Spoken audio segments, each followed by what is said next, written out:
عال اقرأ فإنك دون سم ليس الجهول كمن علم اقرأ بأول آية نزل الكتاب المحتكم والله علم خلقه والله أقسم بالقلم اقرأ بأول آية. On va continuer la définition.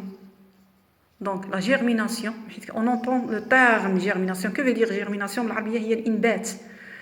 Donc la germination, où on trouve la germination chez les grains de pollen, chez les graines. Donc la germination des grains de pollen, on a un exemple des grains de pollen, donc se traduit par la formation d'un type pollinique au niveau duquel s'engage la cellule reproductrice qui donne, après une division mitotique, deux entérozoïdes ou gamètes mâles. Ces derniers vont arriver au micropyle de l'ovule comportant le sac embryonnaire. Donc la germination هي الإنبات. La double fécondation هو الإخصاب المضاعف باللغة العربية. Donc la double fécondation c'est une fécondation. قلنا شنو هي بعد la fécondation?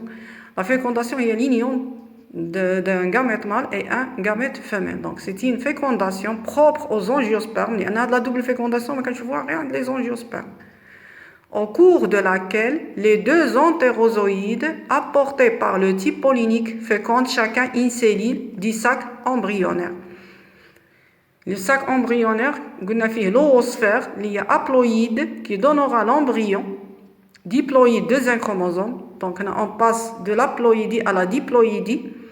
Et les deux noyaux polaires ou cellules centrales pour donner l'œuf accessoire 3N chromosomes. Il y en a déjà les deux cellules polaires, NN, la troisième N.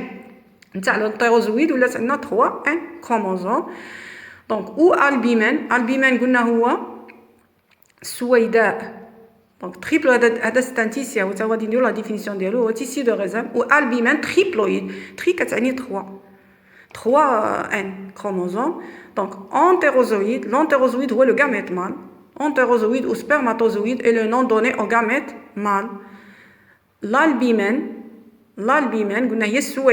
est la partie de la graine, c'est une partie de la graine qui entoure l'embryon. L'embryon qui est à l'intérieur de la graine. L'albumène est un tissu de réserve nutritive de la graine. Donc, on a le rôle de la nutrition chez les angiospermes qui sont riches en éléments en glucides ou protéines ou des lipides. Le cotylédon, donc, le cotylédon, les monocotylédons, les dicotylédons ou les gymnospermes. Les gymnospermes ont plusieurs cotyles. Donc les angiospermes فيهم غير les monocotylédons et les dicotylédons. عندهم غير عندهم وحدين عندهم فلقة وكاين عندهم جوج فلقات. Donc le cotyl, la définition de cotyl, le cotylédon est une feuille primordiale. هي واحد الورقة بدائية ولا نقولوا بدئية ابتدائية constitutive de la graine. Donc de la graine, les graines des plantes monocotylédons comportent un seul cotyle. Comme les monocotylédons, ont un seul cotyle. Exemple, le blé ou le maïs. Donc, celle des dicotylédons, il y en a deux dicotylédons, en comporte deux. Exemple, les haricots, le pois, le marronnier, etc. Donc, la lignification. Les mots, ce sont des mots-clés. Quand je vois que veut dire la lignification.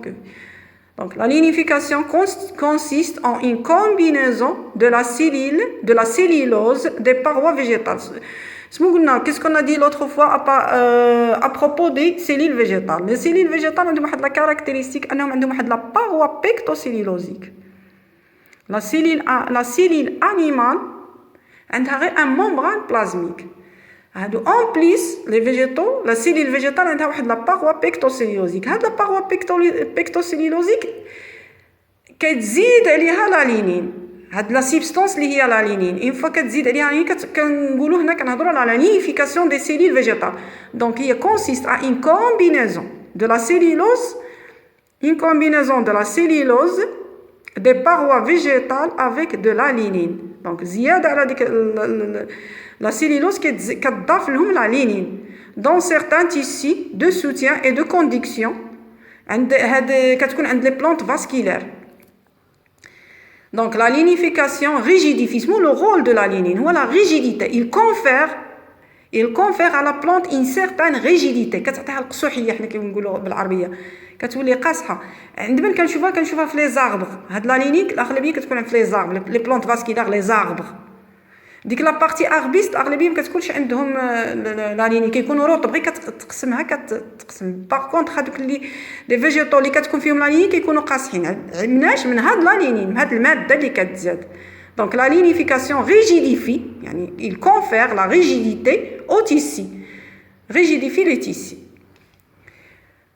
D'abord, il y a la vie latente ou la vie ralentie.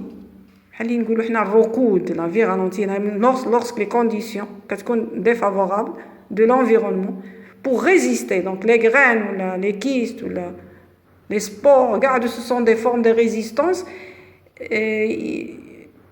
Donc, ce sont des formes de résistance aux aléas de l'environnement. التغيرات المناخية العشوائية climatique, les aléas de l'environnement et surtout du climat.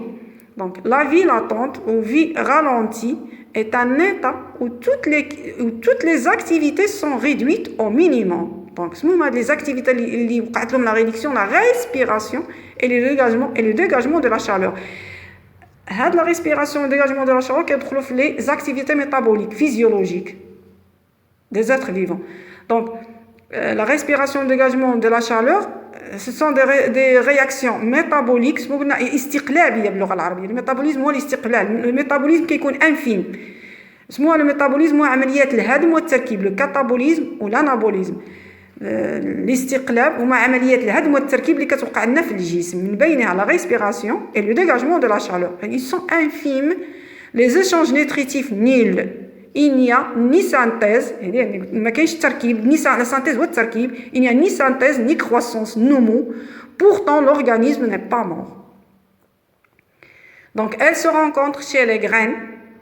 Les formes اللي كنشوفوا عندهم هاد la vie latente, les graines, les bulbes, les tubercules, les graines de pollen, les spores, etc.